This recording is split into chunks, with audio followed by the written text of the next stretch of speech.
Ustadz kan tempornya rame itu kan, saya penyanyi nih Ustadz. Ya. Tiba-tiba ada saudara kita mengatakan nyanyi itu haram. Ya. Gitar harus dihancurkan. Sampai semua hancurin gitar malah. Ya. Semua berhenti nyanyi aja nih. Ini jangan-jangan enggak ada gitarnya udah hancur semua Bang. Barangkali Ustadz bisa menjelaskan mengenai musik haram itu seperti apa? Walaqad zayyana as-samaa'a ad-dunya bizinatinil kawakib. Kami hiasi langit ini dengan perhiasan bintang gemintang. Kata Syekh Yusuf Al-Qardawi, kalau mata begitu nikmatnya melihat bintang, maka telinga juga perlu sesuatu yang nikmat. Apa itu? Suara yang indah. Ya. Kalau sudah tiada. Itu kan ada sesuatu yang indah di telinga kita. Masya Allah. Dan para imam-imam itu menampilkan suaranya dalam lantunan lagu. Sika, Nahawan, Jaharka, Ras dalam lagu. Jadi saya nggak ngerti lagu. Saya tanya itu salah seorang imam juara musabaqah tilawatil Quran di Rokan Hulu Riau. Saya tanya, Ustadz itu Imam Masjidil Haram kalau nyanyi ada lagunya nggak kalau sholat? Baca Fatihah. Ada kata dia. Alhamdulillahi Rabbil Alamin. Ar-Rahmanir Rahim. Itu ada lagunya. Kalau kita baca Fatihah nggak pakai lagu gimana? Alhamdulillah Rabbil Alamin. Itu bukan ngaji, itu ngamuk. Jadi dalam keindahan itu justru kadang hidayah itu masuknya lewat yang indah-indah itu. Makanya kalau perdebatan itu begitu panjang, saya selalu cut saja langsung dengan Fiqhul Aghani wal Musiqa, fikih musik yang ditulis oleh Syekh Yusuf Al-Qardawi. Kesimpulannya dia katakan al-ghina mithlul kalam. Lagu itu sama seperti omongan. Kalau maknanya baik, mengajak kepada dakwah, ya baik. Tapi kalau maknanya jelek, mengajak pada perbuatan maksiat, ya tidak baik. Jadi lagu itu sering sekali diciptakan oleh orang pada suatu kondisi psikologis, keadaan. Misalnya lagu Bengawan Solo. Mungkin Gesang ketika itu sedang di Solo melihat.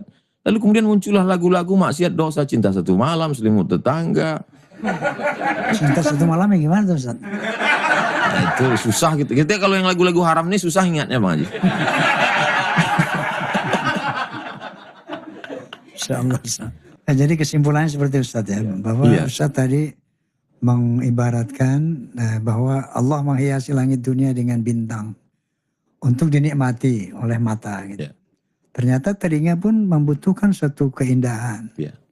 Jadi keindahan telinga ya musik itu sendiri, lagu itu. Tentunya lagu yang tidak merusak itu ya. Inti dakwah para nabi adalah mengajak kepada tauhid, mengajak kepada la ilaha illallah. Kok musibahnya? Musik ini musibah besar. Kenapa dikatakan musibah? Karena memang seperti yang diprediksi oleh Nabi SAW, akan ada masanya umatku menganggap halal, satu zina, dua sutra, tiga khamar, empat alat-alat musik. Jadi memang pada asalnya tak halal, tapi akan ada yang menghalalkan, dan itu terjadi hari ini. Maka kita tak perlu heran kalau ada sebagian yang masih ngotot mengatakan halalnya, karena ini untuk membuktikan kebenaran mukjizat Nabi Sallallahu Alaihi Wasallam. Ada di antara umatku yang menganggap halalnya musik, sebagaimana juga pada umat sebelumnya. Kalau saya tidak salah, di dalam Taurat, dalam Injil juga tidak dihalalkan musik. Tapi kok di gereja sekarang pakai musik orang? Jawabannya sama, kok sekarang di masjid orang pakai sama. Karena ada sebagian yang menganggapnya halal dengan hawa, bukan dengan dalil. Setidaknya ada 9 hadis yang mengharamkan musik. Ada yang sahih, ada yang hasan, dan ada yang dhaif. Yang kesimpulannya adalah dalam mazhab yang 4, mazhab Abu Hanifah, mazhab Malik bin Anas, mazhab Asy-Syafi'i, mazhab Ahmad bin Hanbal, semua mereka sepakat yang namanya alat musik tidak boleh diwakafkan. Jadi kalau ada wakaf musaji jangan termodah, tak boleh dijual, tidak boleh dibeli, tidak boleh dihibahkan, tak boleh dihadiahkan. Kalau mati pemiliknya tidak masuk bagian dari warisan. Dengan tegas Imam An-Nawawi mengatakan wajib dihancurkan.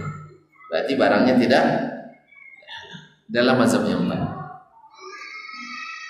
Ada mazhab Ibnu Hazm yang mengatakan alasannya adalah boleh karena hadisnya tidak sahih.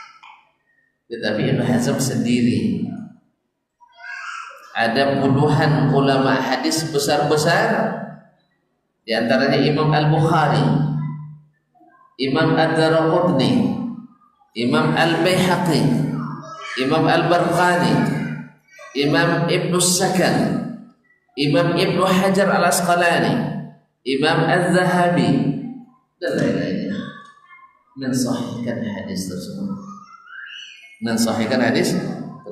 Maka dari sisi dalil tidak ada alasan untuk mendhaifkannya.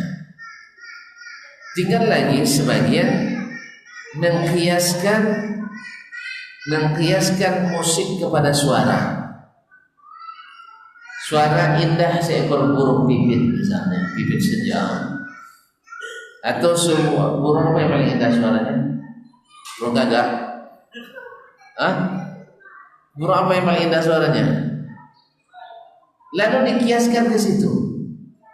Ini adalah timpang dalam kias. Pertama, kias ma'udun nas, yaitu pakai kias analogi ketika ada dalil. Dan kaidah mengatakan la ijtihada ma'an nas, tidak boleh lagi ijtihad kalau ada nas. Yang kedua, qiyasun ma'al fariq, mengqiyaskan dua hal yang berbeda, itu juga fasidul i'tibar. Sekarang saya tanya, ada tuan-tuan yang ahli musik? Ada yang ahli musik? Kok tidak ada yang ngaku? Pas ada permintaan lagu ngaku semuanya. Baik. Ada yang ahli musik, ibu-ibu? Baik, apa definisi musik?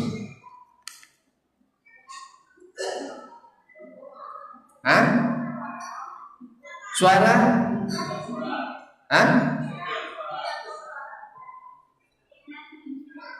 Tidak dengar saya. Itu saja. Itu dapat nilai 25 dari 100. Tidak lengkap definisi. Suara indah musik namanya. Bunyi indah musik namanya. Tidak. Itu belum musik. Musik dari bahasa apa? Dari bahasa Romawi. Nah, kemudian dalam bahasa Inggris menjadi music. Baik. Apa definisi musik? Sekarang saya nak tanya, tuan-tuan dan puan-puan kenal enggak siapa pakar musik yang jadi rujukan dunia? Yang ahli.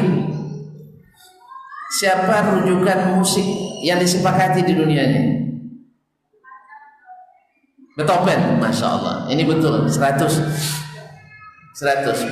Pernah baca definisi musik menurut Beethoven? Bilang aja enggak. Ya, saya tahu. Sebab kalau dia baca jawabannya betul. Enggak. Sekarang Ocho Beethoven mengatakan definisi musik, yaitu kumpulan suara yang indah dengan oktav tertentu yang dilahirkan dari alat,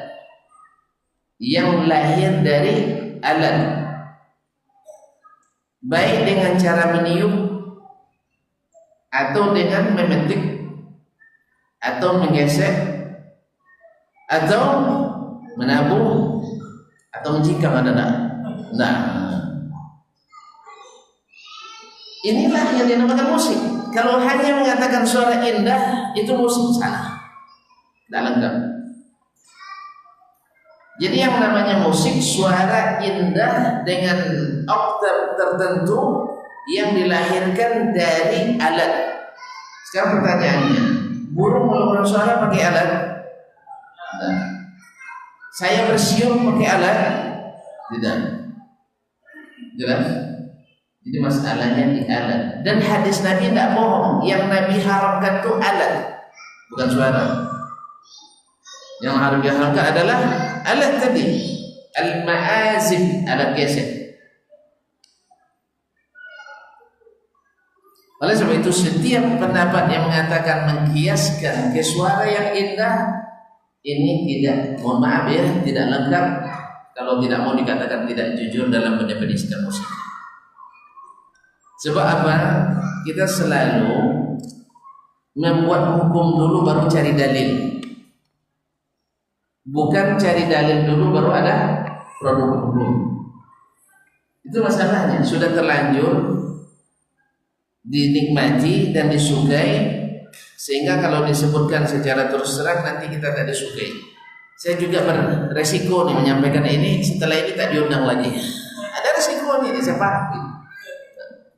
So, tidak usah bawa ini keras, kajiannya keras, jadinya. Tapi saya siap. Nah, saya siap. Sebab apa? Saya tidak tahu tak ketemu lagi kita setelah ini atau tidak. Saya ingin mengaji sejujur-jujurnya. Setelah itu terserah tuan-tuan. Ya, terserah tuan-tuan nak milih, nak teruskan atau tidak, itu urusan tuan-tuan dengan Allah Ta'ala. Tapi urusan saya dengan Allah Ta'ala harus selesai. Bahwa musik bukan hanya suara indah. Suara indah bagian dari musik. Yang lengkapnya adalah suara indah dengan oktav tertentu, ya, yang dilahirkan dari alat dengan cara meniup atau dengan cara memetik atau menggesek atau menabung dan pakai kaki ada? Tidak ya, memang tidak ada definisinya. Jadi inilah yang musik. Jadi musik itu harus pakai alat.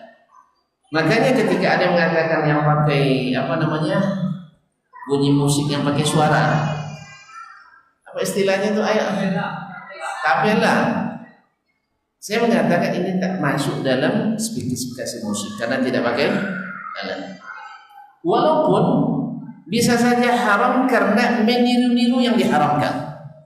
Bukan dari bab ini lagi, meniru-niru yang diharamkan. Karena Nabi melarang kita meniru maksiat. Kalau seandainya ini maksiat lalu kita tiru, bisa haram dari sisi itu, atau setidaknya makruh. Jadi bukan karena ditunya haram, tidak, tapi ada sebab yang di luarnya. Allah musta'an. Baik, kalau demikian, apa hukumnya memutar musik di masjid? Sebelum saya jawab ini, saya sudah bertanya ke sana kemari teman-teman saya yang datang atau tamat dari Mesir. Karena fatwa bolehnya musik Islami itu berdatang hari-hari ini banyak dari ulama Mesir. Seperti Imam Abu Zahra, gurunya Syekh Yusuf Al-Qardawi, hafizahullah, dan termasuk Syekh Yusuf Al-Qardawi dan Mustafa Zarqa dan lain-lainnya.